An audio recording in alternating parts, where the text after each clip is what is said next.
So for a little while now, I had heard of this movie called Found Footage, The Making of the Patterson Project, and it was one that I had been looking out for, but there was no release date for it, and I just kind of would check periodically to see if it ever dropped, and finally it did.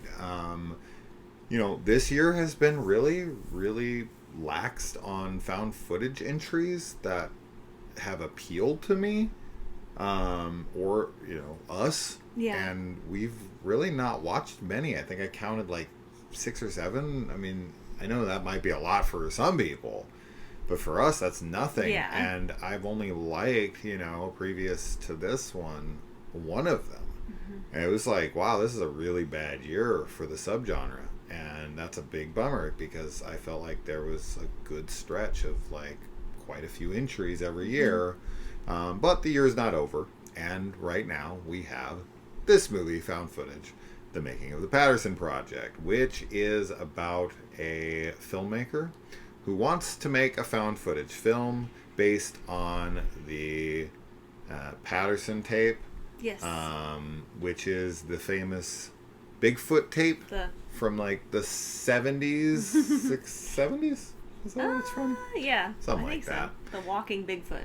Yeah, the most famous yes. Bigfoot footage.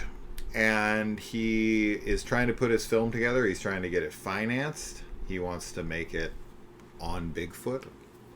What inspired him is the old footage of Bigfoot. And so he goes to a guy he makes commercials for to finance the film.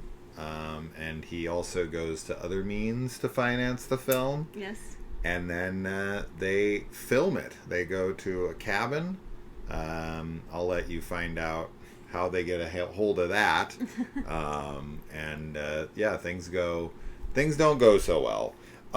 Now, I will say this first. This is definitely more of a comedy than a horror.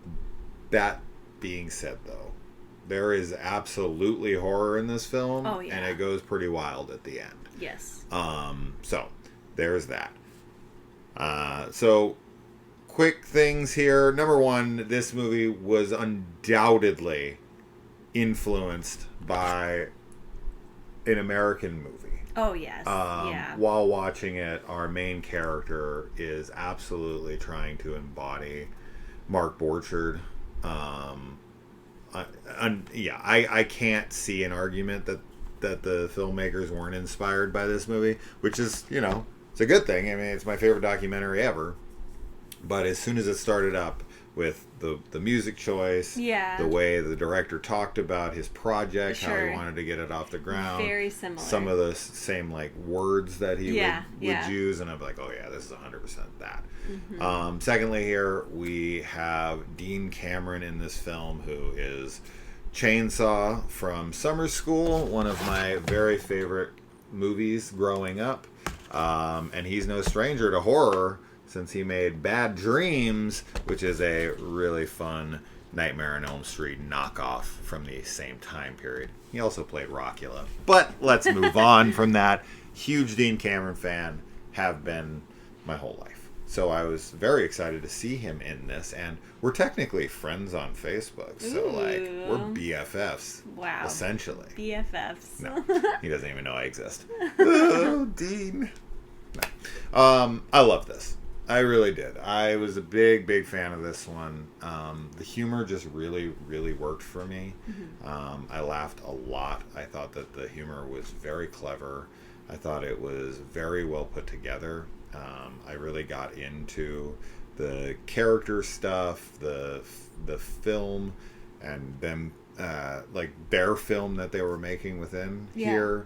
I thought there was a lot of mishaps. It kind of started to feel a bit like One Cut of the Dead at points. Oh, yeah, I could see that.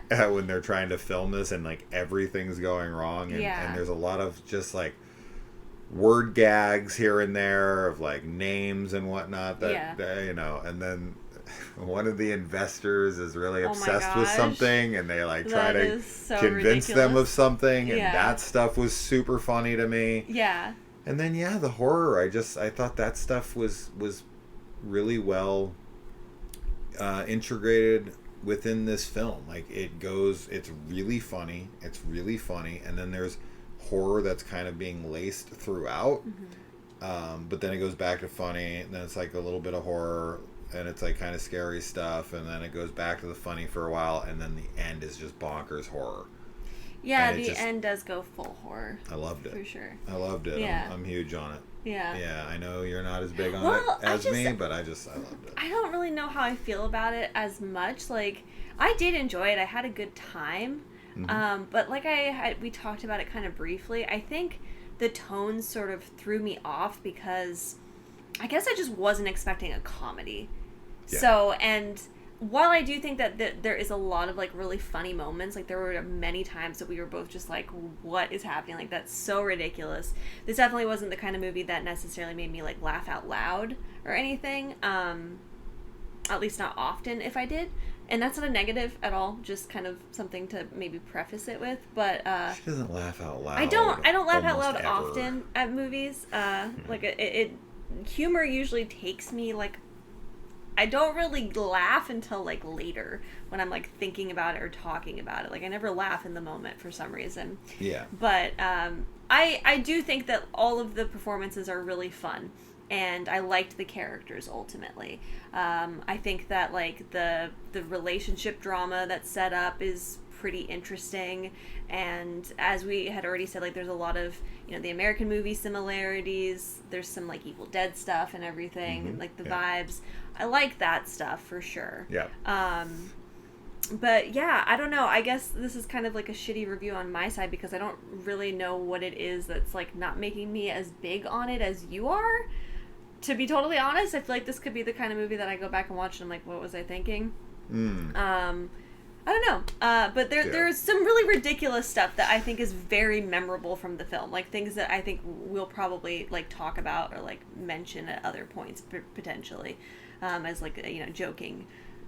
Some of the auditions in this really got to me. The first time they go to film Bigfoot in the woods, that made me laugh. Yeah, that was so a really hard. Good scene. That was a really good scene. Just very unexpected stuff. No. They set up unexpected stuff well. Yeah, I mean, I really have no complaints. Yeah. I was fully entertained, laughing throughout, and then I thought the end went hard. With the horror stuff, and it paid it off for me, and I didn't even need that. Like, I was totally fine with it just being a goofy comedy throughout, but then, you know, it does some pretty cool horror stuff in the end, and left me really satisfied. So yeah, it's a big win for me. It's definitely one to check out this year because the found footage, as we'd already said, is feeling so limited already. Yeah. And obviously with how big you are on it, and I think that it's worth watching for sure. I think that maybe if you know it's a comedy going into it too, I don't know if that helps change anything. So maybe. Horror comedy. Because I was definitely expecting like, I didn't know anything about it. You're just like, there's a new found footage movie, and so like I'm thinking most like 90% of the found footage, 99% probably of the found footage stuff we watch is serious.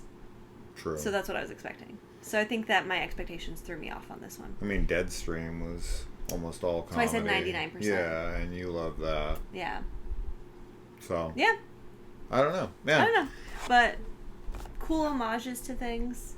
Yeah. Really ridiculous stuff going on. Very fun. I think that this looks like the kind of movie too where probably everybody had a blast making it.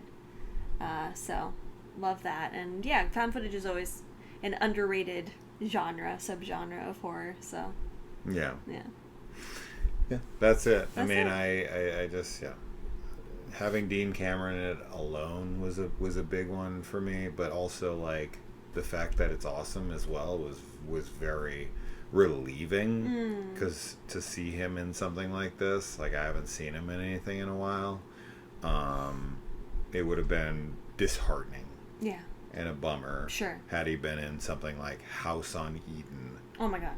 Or Devon. This is definitely so much better than House on Eden. Bro, the fact that I even brought that movie up in this review is crazy. We kind of have become House on Eden haters a little bit.